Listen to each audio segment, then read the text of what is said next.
મારું નામ મહેશ મકવાણા છે। તમને ખબર હશે ધૂળકોટિયા દાદાના દર્શન કરવા આવ્યો હતો।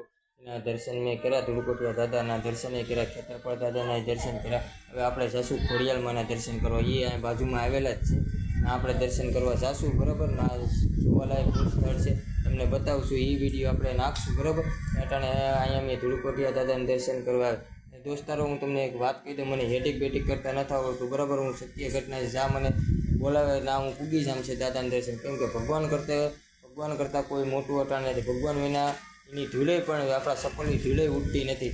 એટલે દાદાને વગર આજકાલનો માનવી ભલે મોટો થઈ ગયો હોય દુનિયામાં ભગવાન કરતે, પણ આપણે એના જેવા નથી કે આપણે ભગવાન કરતાં મોટા નથી। આપણે ભગવાન કરતાં નીચા છે ને ભગવાનના શરણોમાં જ રહેવાનું છે। આ તો હું છે દાદાના દર્શન કરવા હું ધન્ય થઈ ગયો, દાદાના દર્શન કરીને ધામમાં આવ્યો। તમે પણ ઉના શહેરમાં આવો, ઉના બાજુ આવો તો તમે દાદાની મુલાકાત લેજો ને દાદાના દર્શન કરજો। અહીંયા મસ્તીનું મંદિરે આવેલું છે, દાદા ધૂળકોટિયા દાદાનું નામ પડેલ છે, જગમાં એનું નામ છે। એની બાજુમાં ખેતરપાળ દાદાનું છે। તમે ઉના તરફ આવો તો ગમે ત્યારે આ તમારા દાદાના દર્શન કરવા આવો, એટલી મારી વિનંતી છે। જય ભૂતરા દાદા, જય ખેતરપાળ દાદા।